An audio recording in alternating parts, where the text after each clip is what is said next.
एक छोटे से गांव में रामू नाम का एक गरीब लकड़हारा अपनी पत्नी मीना और दो छोटे बच्चों के साथ रहता था। उनके पास न पक्की छत थी, न ढंग के कपड़े और अक्सर तो 2 वक्त की रोटी भी नसीब नहीं होती थी। रामू हर दिन सुबह सुबह जंगल जाता, लकड़ियां काटता और उन्हें बेचकर जो कुछ पैसे मिलते उसी से घर चलता। कई बार तो बच्चों को सूखी रोटी या सिर्फ पानी में नमक डालकर खाना पड़ता। पर एक बात थी, रामू और मीना कभी शिकायत नहीं करते थे। वो जो भी थोड़ा बहुत मिलता उसी में संतोष मानते। उनके चेहरे पर हमेशा ईमानदारी और सच्चाई की चमक रहती थी। एक दिन की बात है। रामू को गांव के साहूकार के यहाँ मजदूरी करने का काम मिला। दिन भर मेहनत की, पसीना बहाया और शाम को जब पैसे मिले तो उम्मीद से ज्यादा थे। रामू की आंखों में चमक आ गई। वो भागता हुआ घर लौटा और खुशी से बोला, मीना, आज तो हम कुछ अच्छा खाएंगे। मीना भी मुस्कराई और बोली, तो फिर आज बनती है पूड़ी, खीर और गरम आलू की सब्जी। घर में हलचल शुरू हो गई। बच्चों ने लकड़ियां इकट्ठी कीं, मीना ने आटा गूंथा और चूल्हे पर कढ़ाई चढ़ गई। पूरियां सिंकने लगी और चारों ओर उनकी खुशबू फैल गई।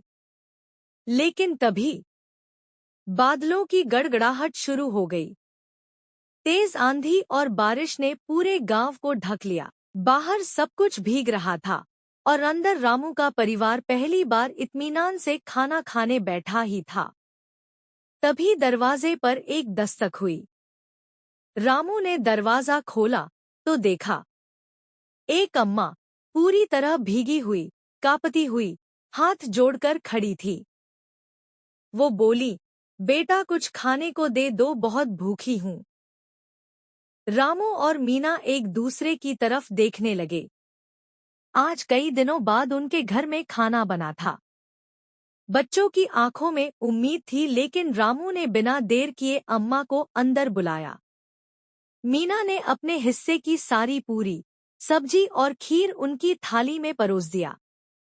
अम्मा इतनी भूखी थी कि रामू और बच्चों ने भी सारा खाना उन्हें खिला दिया। रामू, मीना और उनके बच्चे उस रात फिर भूखे ही सो गए। लेकिन उस अम्मा की आंखों में कृतज्ञता के आंसू थे। उन्होंने रामू और मीना को गले से लगाया और कहा, तुम दोनों सच में इंसान नहीं, फरिश्ते हो। फिर उन्होंने अपने पुराने से झोले में हाथ डाला और उसमें से एक मिट्टी का पतीला निकाला। अम्मा ने कहा, बेटा, ये पतीला अब तुम्हारा है। ये तुम्हारे जीवन को बदल देगा। इतना कहकर वो अम्मा बारिश में ही चली गईं और फिर कभी नहीं दिखीं। बारिश अब थम चुकी थी। मीना ने पतीले को अच्छे से धोकर एक कोने में रखा। फिर सोचा, क्यों न इसमें एक आलू डालकर देखा जाए। जैसे ही उसने आलू डाला, देखते ही देखते पतीला आलूओं से भर गया। मीना और रामू चौंक गए। मीना ने फिर एक तांबे का सिक्का डाला और पतीला सिक्कों से भर गया।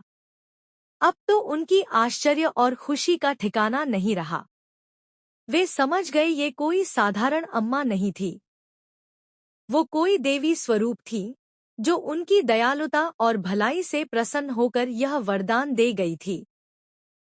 रामू और मीना ने अम्मा का धन्यवाद किया, लेकिन इस वरदान के साथ आई थी जिम्मेदारी। रामू और मीना ने उस जादुई पतीले का कभी भी लालच या स्वार्थ के लिए इस्तेमाल नहीं किया, बल्कि उन्होंने उसका प्रयोग गांव के सभी गरीब, भूखे और जरूरतमंद लोगों की मदद के लिए किया। धीरे धीरे गांव में कोई भी भूखा नहीं रहा। सभी खुशहाल हो गए। रामू और मीना सुखी जीवन जीने लगे। उनके पास सारी सुख सुविधाएं थी, पर उनका दिल अब भी उतना ही बड़ा और निर्मल था। सच्चा धन वो है जो भलाई के काम आए। दयालुता, ईमानदारी और निस्वार्थ सेवा का फल हमेशा किसी न किसी रूप में लौट कर आता है। अगर आपको यह कहानी पसंद आई हो तो वीडियो को लाइक करें, अपने विचार कमेंट में बताएं और ऐसी ही ज्ञान और मनोरंजन से भरपूर कहानियों के लिए चैनल को सब्सक्राइब करना न भूलें। धन्यवाद।